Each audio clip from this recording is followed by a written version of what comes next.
आओ बल्ले बल्ले की हाल चाल ठीक ठाक हो सारे करते तुहानू अपने ब्रांड न्यू व्लॉग 'ਚ ਸਵਾਗਤ ਤੇ ਆਪਣਾ ਵਲੌਗ ਹੋ ਗਿਆ ਸਟਾਰਟ ਤੇ ਆਪਾਂ ਕਟਿੰਗ ਕਰਵਾਉਣ ਆ ਗਏ ਆ ਤੇ ਆ ਜਾਓ ਫਿਰ ਤੁਹਾਨੂੰ ਦਿਖਾਉਂਦੇ ਆ। ਲੈ ਜੀ ਸਭ ਤੋਂ ਪਹਿਲੇ ਤੇ ਮੈਨੂੰ ਇਹਨਾਂ ਦੀ ਆਹ ਚੱਸਦਾ ਸੀ, ਇਹਨਾਂ ਨੇ ਟਰਾਲੀ ਰੱਖੀ ਹੈ ਵਿੱਚ ਸ਼ੇਪ ਸ਼ੂਪ ਕਰਨ ਨੂੰ, ਸਾਰਾ ਕੁਝ ਕਰਨ ਨੂੰ।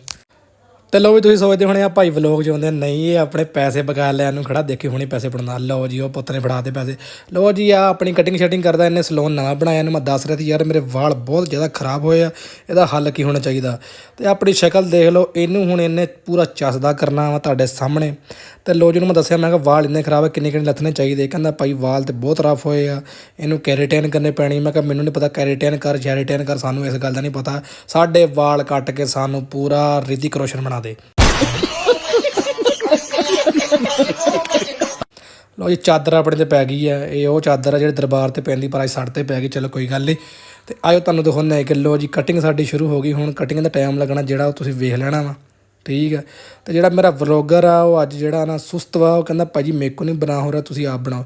ਇਹ ਬੱਚਾ ਕਨਫਿਊਜ਼ ਹੋ ਰਿਹਾ ਸੀ। ਲੋ ਜੀ ਆਪਣੀ ਕਟਿੰਗ ਸ਼ਟਿੰਗ ਸ਼ੁਰੂ ਹੋ ਗਈ ਆ, ਤਾਂ ਆਪਾਂ ਨੂੰ ਕਟਿੰਗ ਨੂੰ ਜ਼ਿਆਦਾ ਦੇਰ ਨਹੀਂ ਲੱਗਣਾ। ਤੇ ਬਸ ਆ ਵੀ 2-3 ਘੰਟੇ ਲੱਗਣੇ। ਤੇ ਲੋ ਜੀ ਮੈਂ ਕੈਮਰਾ ਫੜ ਲਿਆ, ਮੈਂ ਕਿਹਾ ਇੱਧਰੋਂ ਮੇਰਾ ਰੰਗ ਚਿੱਟਾ ਆ ਰਿਹਾ, ਇੱਧਰੋਂ ਮੈਨੂੰ ਬੜਾ।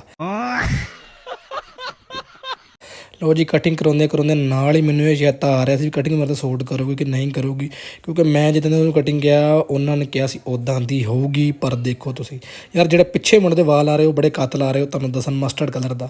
ਲੋ ਜੀ ਕਟਿੰਗ ਸ਼ਟਿੰਗ ਆਪਣੀ ਡਨ ਹੋ ਗਈ, ਸਾਈਡਾ ਡਨ ਹੋ ਗਿਆ। ਹੁਣ ਉੱਪਰੋਂ ਡਨ ਕਰਨ ਦਿਆ ਮੁੰਡਾ। ਤੇ ਇਹਨੂੰ ਮੈਂ ਕਿਹਾ ਯਾਰ ਮੇਰੇ ਤੇਰੇ ਵਰਗੇ ਵਾਲ ਹੋ ਸਕਦੇ। ਇਹਨੇ ਕਿਹਾ ਭਾਈ ਬਹੁਤ ਮੁਸ਼ਕਿਲ ਆ, ਤਕਰੀਬਨ 35 ਸਾਲ ਲੱਗ ਜਾਣੇ। ਉਸ ਤੋਂ ਬਾਅਦ ਮੈਂ ਕਿਹਾ ਹੁਣ ਚੋਪੀ ਭਲੀ ਹੈ। ਤੇ ਲੋ ਜੀ ਆਪਣੀ ਕਟਿੰਗ ਸ਼ਟਿੰਗ ਹੋ ਗਈ ਆ ਡਨ। ਇਸ ਤੋਂ ਬਾਅਦ ਆਪਾਂ ਲਵਾਉਣਾ ਵਾ ਇੱਥੇ ਹਾਈ ਲੈਵਲ ਦੀ ਪਾਲਿਸ਼, ਜਿਹੜੀ ਇਹ ਮੁੰਡਾ ਦੁਬਈਓਂ ਲੈ ਕੇ ਕਹਿੰਦਾ ਭਾਈ ਤੇਰੇ 'ਤੇ ਟੈਸਟ ਕਰਨੀ। ਮੈਂ ਕਿਹਾ ਜੇ ਖਰਾਬ ਹੋਣ ਤਾਂ ਭੈਣ 'ਚ ਮੇਰੇ ਵਾਲ ਹੀ ਖਰਾਬ ਹੋਣ। ਤੇ ਗਾਲ ਵਾਸਤੇ ਮਾਜ਼ਰਤ। ਲੋ ਜੀ ਆਪਣੇ ਮੈਂ ਕਹਿੰਦਾ ਕਟਿੰਗ ਸ਼ਟਿੰਗ ਡਨ ਹੋ ਗਈ ਆ ਹਰ ਬੰਨਿਓ। ਤੇ ਲੋ ਜੀ ਵਲੋਗ ਮੈਂ ਇੱਕ ਹੱਥ ਨਾਲ ਤੁਹਾਡੇ ਸਾਹਮਣੇ ਬਣਾ ਰਿਹਾ। ਤੇ ਲੋ ਜੀ ਹੁਣ ਆਪਾਂ ਨੂੰ ਲੱਗ ਰਹੀ ਹੈ ਪਾਲਿਸ਼।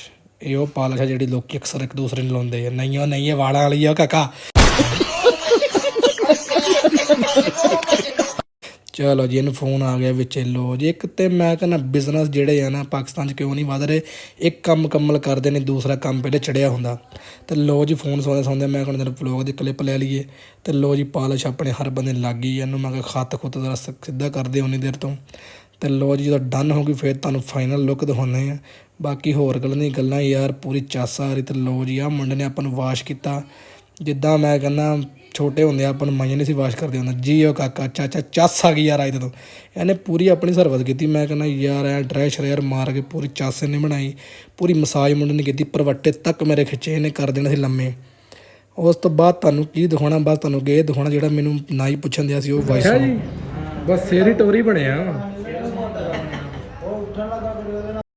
ਤੇ ਲੋ ਜੀ ਕਟਿੰਗ ਕਰਾਉਣ ਤੋਂ ਬਾਅਦ ਆਪੇ ਆ ਗਏ ਆ ਘਰ। ਤੇ ਹੁਣ ਤੁਹਾਨੂੰ ਵਿਖਾਉਂਦੇ ਆ ਫਿਰ ਅਗਲਾ ਵਲੋਗ।